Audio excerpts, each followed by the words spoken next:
So a lot of people don't particularly care for players that focus a lot on their dice rolls, and they don't particularly care for people that spend more time working on their character's stats rather their characters' backstories. Nowadays, I think that's a pretty legitimate way to play, and I'm perfectly fine if I ever encounter someone wanting to do that.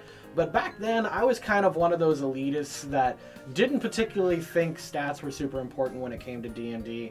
And I don't particularly think it now, but back then I was especially antagonistic towards people that like to do that. One such case was when I was still in college. Back in college, I hadn't played the game in several months, so I wanted to take some time and I really wanted to flex my creative muscles, and I joined this tabletop gaming group at the university I was attending. Now, I did not know that these guys are just kind of the number crunchers. They loved combat, and that's really all they cared about. Meanwhile, in order to kind of get that creative itch out of my mind, I'd created this huge open world.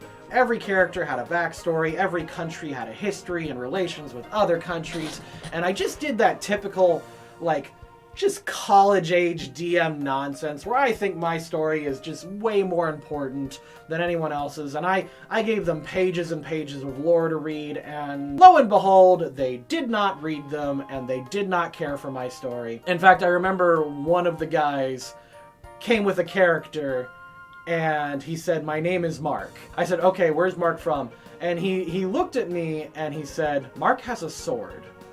He's from where swords are." And he just did not care. He just kind of gave me the middle finger on that one.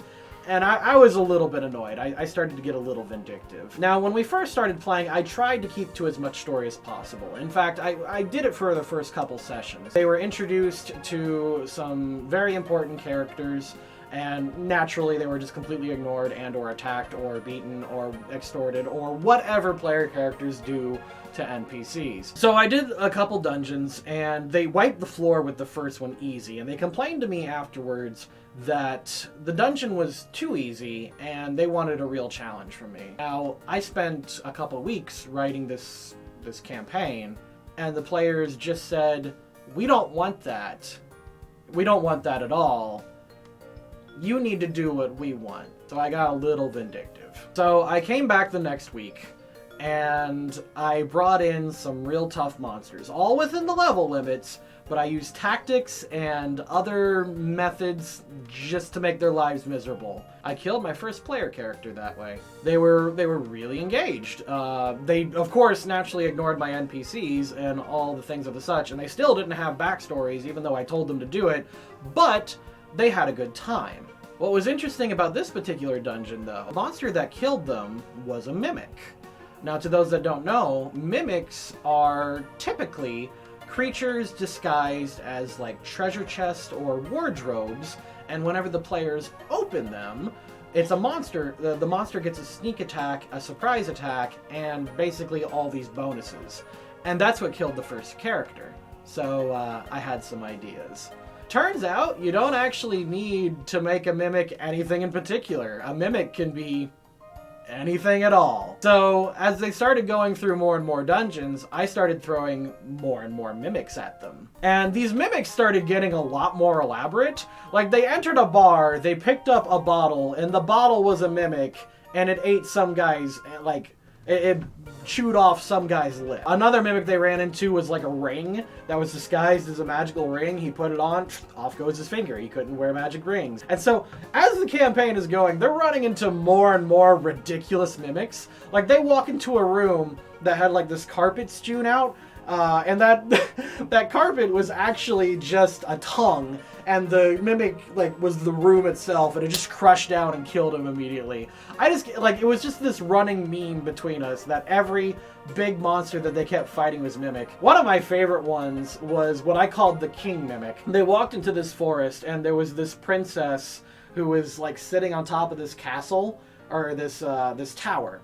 And she was screaming, "Ah, help me! Ah, help me!" And in front of the tower, there was this knight that if they tried to engage with him, he would like just say that they need to challenge him one-on-one. Well, if someone challenged him one-on-one, the knight would grab him, and then turns out it was just a tongue. It would slurp up to the top of this tower, stand up, and then run away. I think I stole that from a Monty Python sketch. I don't remember where I got that idea, but I just loved it, and we had a good laugh. However, being me, I still kept the story consistent, but I cared less and less about the details, and the players actually took notice of this.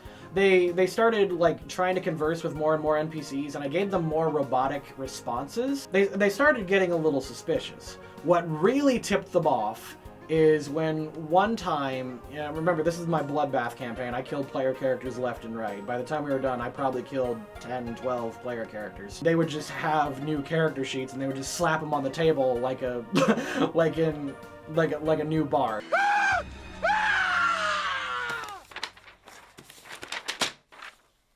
How many of those have you got? 50. So essentially what really tipped them off that things were not right was when they went to a dungeon with a complete party and they came back as a completely different group of people, but they turned in the quest and still got the quest reward, and they were talking to them as if they were original party. At that point, they knew something was up, and we're approaching the end game here. So they start really getting interested into what the heck I was doing, because this was not typical Stuart behavior. This was not typically what I do. By the way, if you want to see what I typically do, you can check out our Pokemon tabletop videos up there. In fact, it's a pretty long running series. If you want to binge watch it, nothing could hurt that. So anyway, they knew something was up, because this was definitely not my original MO.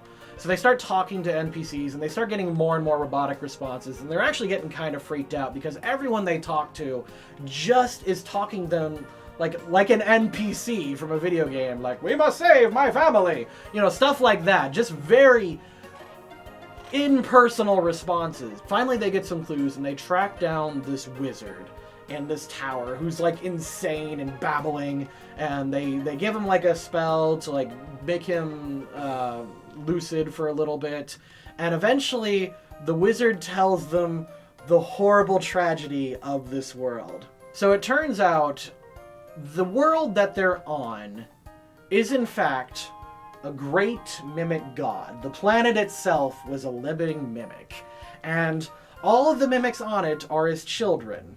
And I started incorporating their really crappy characters into the lore of the world.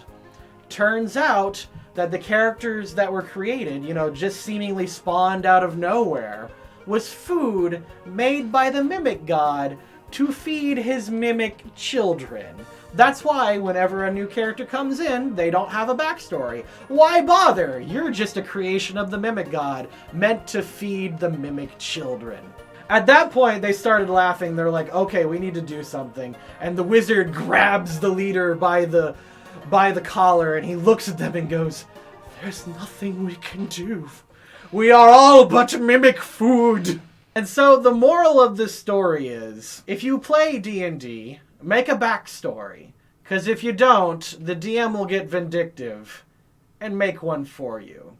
If you like that story, please consider subscribing and pledging to our Patreon. And like I mentioned before, if you want to check out our Pokemon tabletop videos, there's a whole playlist of D&D stories you can check out. It's a pretty good long-running series, and Season 2 just started. Catch you next time. So long.